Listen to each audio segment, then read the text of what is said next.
Hello everyone, this is Sakshi. You're watching Inventiva and this is the Crucial Hour at 8. News from 8 to 8. Looking first at the national news from Nowshera LOC, PM Modi red flags PLA hybrid warfare. From Nowshera, PM Modi made the troops and their division and brigade commander aware that future wars will not be slugged out artillery battles of the bygone World War II era. 8 killed in separate road accidents in Andhra Pradesh. A police officer said a vehicle rammed into an auto rickshaw carrying farm labourers at 5:30 am. A car hit and killed 2 pedestrians at Midthur, about 10 kilometers from Pamidi, where the first accident occurred. States slash VAT on fuel, opposition parties hit out at centre, called political gimmick after by-poll results. Many BJP and NDA-ruled states have taken a cue from the centre to announce slashing of value-added tax or VAT on fuel. Still, opposition-ruled states have not relented so far, putting the onus instead on the centre with the argument that reducing excise duty is not enough. Snowfall in higher reaches of Kashmir. Due to the snowfall, the Bandipora Gurez road has been closed temporarily for traffic, the officials said. Some areas in the plains of the valley received light rainfall. The Meteorological Department has forecasted light rains or snowfall isolated to scattered places in the valley on Friday. Delhi Fire Department gets 152 calls on Diwali till 12 am, 25% less than last year, says Director of DFS Atul Garg. A total of 152 fire calls were received by Fire Service Department in Delhi on the occasion of Diwali yesterday, which is 25% less compared to last year, said Atul Garg, Director of Delhi Fire Services, on November 5. He said around 152 fire calls received on Diwali till midnight. Delhi received the lowest number of fire calls compared to previous years. People burst fewer firecrackers this year. No major fire calls have been received. A total of 4 calls are suspected to be connected with firecrackers. India reports 12,729 new cases, 221 deaths in the last 24 hours. The country also reported 12,165 recoveries in the previous past hour. More than 1 billion vaccines have been administered so far. ED summoned Anil Deshmukh's son, Rishikesh, in a money laundering case. While ex-Maharashtra Home Minister Anil Deshmukh remains in ED custody, the Enforcement Directorate, or ED, has summoned his son, Rishikesh Deshmukh, for questioning about a money laundering case on Friday. Deshmukh has been sent to ED's custody till November 6 after being produced at a holiday court on Tuesday. ED arrested Anil Deshmukh on Monday in connection to a money laundering case after 12 hours of investigation. PM Modi unveils the statue of Adi Guru Shankaracharya at Kedarnath. Prime Minister Narendra Modi this morning unveiled the statue of Adi Shankaracharya at the premises of Kedarnath Temple in Rudraprayag district of Uttarakhand. The Samadhi of Adi Shankaracharya has been reconstructed after its destruction in the 2013 Uttarakhand floods. Delhi's AQI slips close to the severe category on Diwali despite a ban on firecrackers. The air quality in the national capital on Diwali deteriorated from the upper end of the inferior category to its lower end, almost touching the severe type. Despite the Delhi government's ban on firecrackers, several people were seen bursting crackers on the street on the occasion of Diwali, contributing to the degradation of the air quality amid increased contribution from farm fires. The sky here hung heavy with smoke, and the visibility was also affected.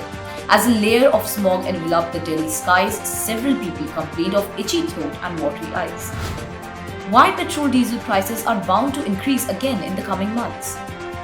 Speaking to ANI, Taneja said it is to understand that we import oil. It is an imported commodity. Today we have to import 86% of our total oil use. The prices of oils are not in the hands of any government. Both petrol and diesel are decontrolled commodities. In July 2010, Manmohan Singh's government implemented the deregulation on petrol. In 2014, the Modi government decontrolled diesel. Moving on to international news, highways closed, visibility below 200 meters as heavy pollution masks Beijing.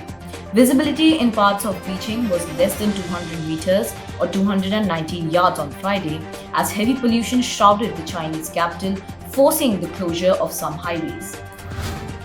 Chinese journalist jailed for COVID reporting in Wuhan close to death.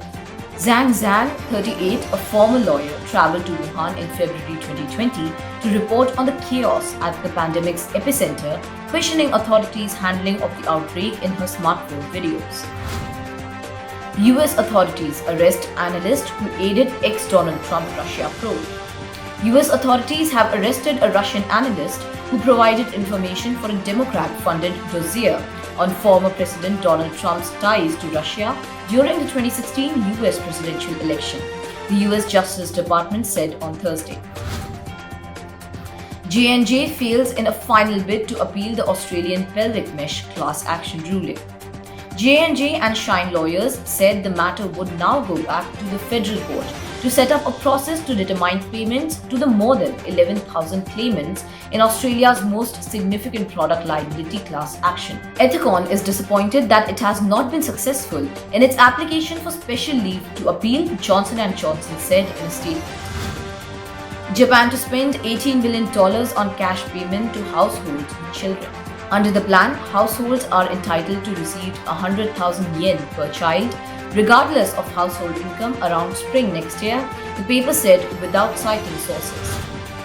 The coming shock that will transform the US economy. The China shock was one of America's most significant economic events of the last 2 decades. Most of the shock is over now. Chinese imports are competitive with much of the output of US manufacturing, and China has already displaced many US jobs. But there is a new possibility, more enormous shock on the horizon. Call it the teleshock. Oil-rich UAE to burn waste to make power. The UAE, one of the world's top oil exporters, is building the Gulf region's first waste-to-power plants to ease its chronic trash problem and at the same time its reliance on gas-fueled electricity stations.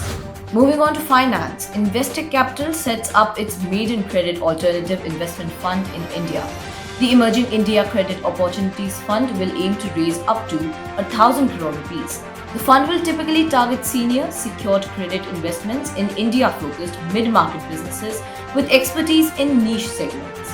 Petrol diesel excise duty cut by 5 to 10 rupees per litre on Diwali Eve, cheaper fuel from today. The Government of India has announced an excise duty reduction on petrol and diesel on the eve of Diwali. The Ministry of Finance, in a notification on Wednesday evening, said the excise duty on petrol would be reduced by 5 rupees and the excise duty on diesel will be reduced by 10 rupees from Thursday, and the prices of petrol and diesel will come down accordingly. Stock futures are slightly lower as Wall Street awaits jobs report. Stock futures opened slightly lower Thursday evening as traders awaited the Labour Department's October jobs report, which will offer another update on the state of the economic recovery. Contracts on the S&P 500 edged down. Earlier, the blue chip index rallied to a record high, logging a 6th straight record close as technology stocks advanced. The Nasdaq also jumped amid the broad move higher in tech shares, while the Dow closed lower for the first time in 6 sessions. And finally, sports. Australia postpones its first ever Afghan cricket test. Australia's cricketing authorities said that after consultation with the relevant stakeholders, it was decided the men's test, to be played in the Hobart this month, would not go ahead as planned. After ousting Afghanistan's elected government in August, senior Taliban leaders said Afghan women would no longer play cricket or any other sport. West Indies all-rounder Dwayne Bravo to retire after the showpiece event. Moments after West Indies lost to Sri Lanka on Thursday, Bravo told ICC on the post-match Facebook Live show that he will be drawing the curtains on his international career after the showpiece event.